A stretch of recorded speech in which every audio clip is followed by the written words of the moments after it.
Thank you. I'm happy to be here. What is this actually, and how can we put it into our own lives to get really great results? I have the amazing Taylor Carr. Thank you so much for having me. It is beautiful when you can be a woman who's open and loving and still smart and savvy and modern and classic and all these things, because the feminine is the all.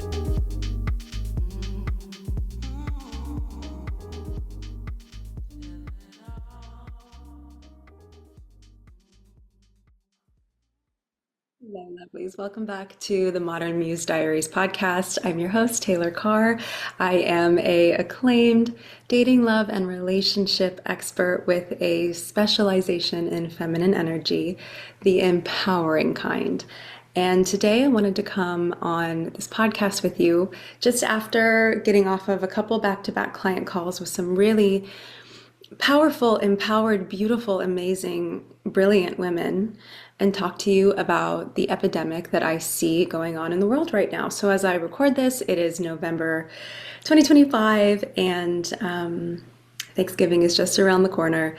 And I speak with a lot of really incredible women who are experiencing the exact same things within their marriages, within their partnerships. That gets to have a voice. It gets to be a bit louder, because my last call, my client said, "What is going on with these men?" And she was going on and on about how her friends have this too. Like her friends' husbands are just not rising to the occasion. They're not doing the things that make them great partners. More so, they're fucking off, for lack of better words. They're resting. They're in their soft girl era, basically. And I say that not to be disrespectful. I just say that to really get the point across, while these women are working their asses off in really high performing fields, and also doing the work to soften and become more feminine with their partners. And as they're trying to soften and be all this with their partners are continuing to prove the narrative that they're unsafe. These women are unsafe to actually soften with them.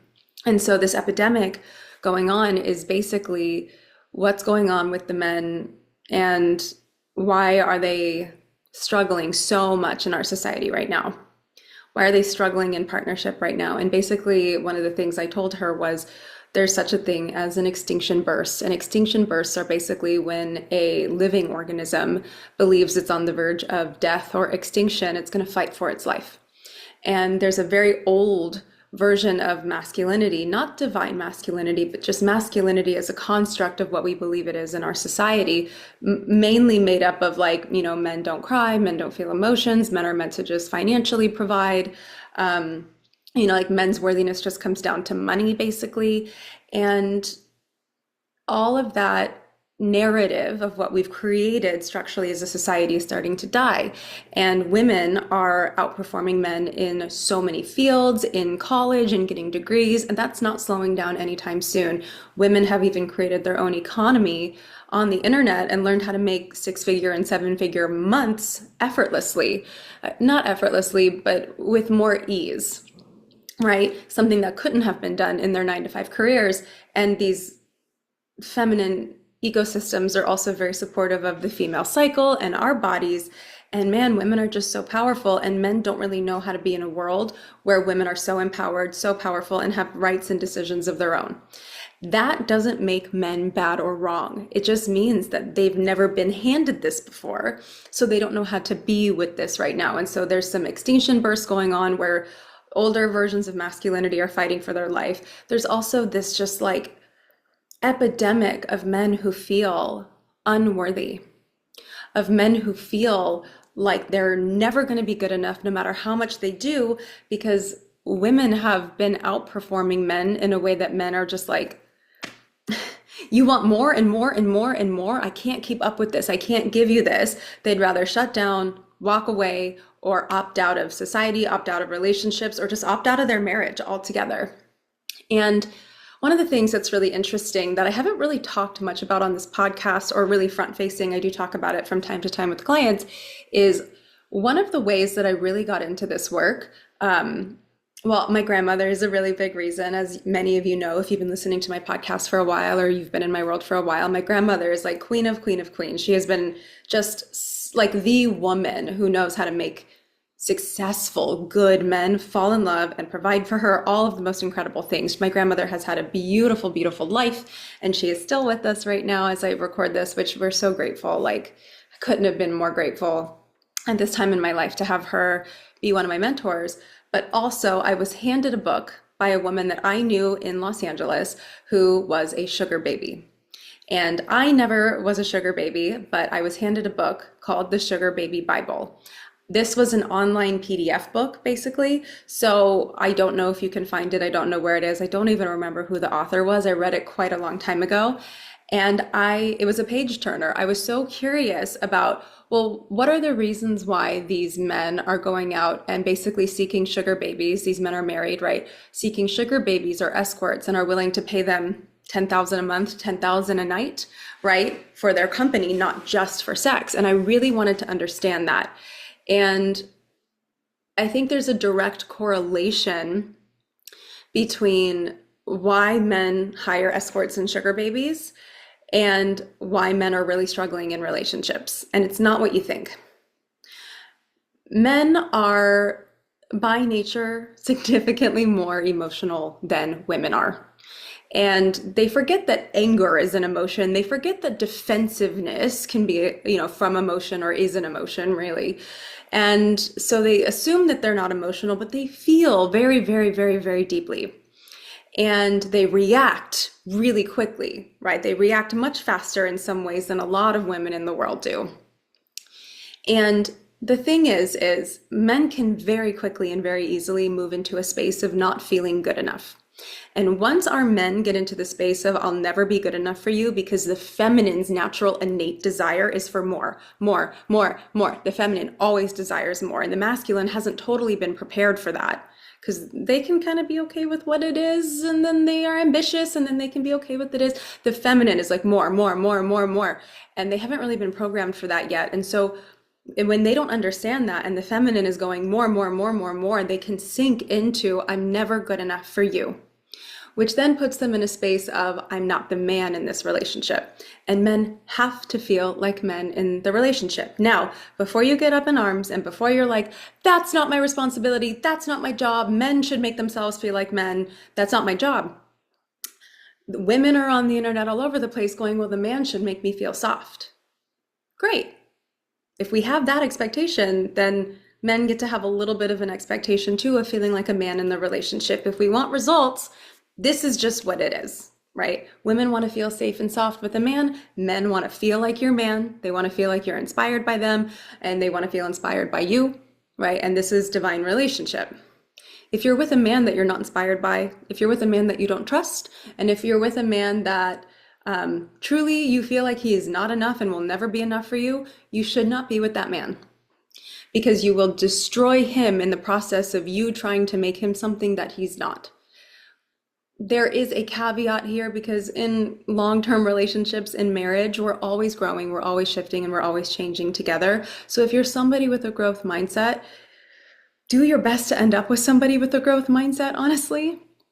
But we can't always control that. The best we can do is focus on ourselves and be the best version of ourselves, for ourselves, with ourselves, and for everyone around us, right? So recently, I saw a post online, and it was an article, and it was like, men are really struggling in their friendships and they need help. And it made my heart feel so many things. I was like, oh, yeah, I can feel that. We as the feminine, we're the more social, relational beings. I could see that. Especially because less men are married these days, because women are kind of not accepting it. A lot of men don't want to get married, whatever it is. And women have always been the ones who get the social gatherings together. It's just who we are by nature. And now there's less of that. There's less socialization, I would say. And there's also less men in relationships to receive that. And so I went to the comment section just to see what was happening in there. And it was hundreds of women saying, that's not our job. What did they expect from us? To set up play dates for them? I'm too busy enjoying my own life. And though I understand that, and I understand that, and I know where that comes from, and it's not necessarily wrong, that level of lack of empathy and compassion, and that level of hatred and disgust, and I don't know, whatever else comes up with that, disappointment, there's the word. That's part of the reason why men are not doing well, because we've gotten to this point where we don't actually believe in them, and so they can't create anything. The feminine has to believe in them for them to create something, and then not step in, not do it for them, not hold their hands through it, but at least believe in them and make them feel like a man in the process. That's how we get better results. And the truth is, if I were a man, I wouldn't be with a woman who didn't make me feel like her man either, because that would absolutely suck. Right? So I'm acknowledging the fact that yes, there is an epidemic out there of women just smashing the men in the careers and the industries and college and degrees, and all of that is true. We're smashing the men economically. We're making more money than them, which means that men get to get more comfortable with the fact that if they're not the breadwinner and the woman is the breadwinner, how else do they bring provider energy to the table? And how are we as the women softening into our feminine when we turn off our work brain and actually let them be more of that provider? If it's not as much financially, how else can they provide? And I do believe that that is kind of like the new paradigm of love and relationship. I do believe that that's where we're going as a society. I do believe that there's this sort of, if there's a pendulum swing where women are holding all the money, then what is it that the men are bringing? Because it's not just money and security and safety anymore. Women can now do it for themselves, which is why so many men are trying to reverse this. These are not good men. These are bad men. These are the men that are not eligible, my friends, my dears. But there are so many men who aren't trying to reverse it. There are so many men just trying to figure out how to be useful in this current society. And again, it's not women's job to tell them, but we're the ones who are a little bit ahead of the curve so we can help our fellow man, because lover girls still want love. And granted, I get it. I get that if we could all just end up with women, we likely would. Not all of us, but women are amazing, right? But we don't want that. We want amazing partnerships with men who worship the ground that we walk on, who adore and love us. And so our work is learning how to be the feminine who really supports the masculine and continuing to rise, and not consistently shutting them down, emasculating them, like making them feel like shit, and then wondering why they can't seem to get off the floor when we're the ones who keep smacking them to the floor. I remember there's this like old cartoon or meme or saying, I don't even know where it stemmed from exactly. Basically, like, it's hard for a woman to get up and do things when a man's boot is on her face or shoulder or something like that. But we're kind of starting to do the same to men, and that's not how we get productive results in our society. We want to see men rise. We want to see men be healthier, productive people in society. And so we get to be a part of that, no matter what they're doing. No matter what they're doing, no matter what the angry guys are doing, because at the end of the day, the people who are super angry and the people who are just like lashing out, what they really want is love and to not be lonely. And I keep seeing women go, men are not lonely enough. Men are not lonely enough. Loneliness isn't how we solve big problems in our society. How we solve them is together. And we've created a lot of separation. And then for the men, I don't know that any men would listen to this podcast episode, but please know the women are exhausted. The women are exacerbated. My clients who are wealthy, successful, ambitious, brilliant women are like, all I wanted him to do was like have a job where he made some money and hold it down without quitting because he got uncomfortable, or, actually go after what he said he was going to go after with passion and vigor, and not just sit around twiddling his thumbs because he thought it was going to be a way to make easy money, or that he's just safe to sit in my house that I pay for.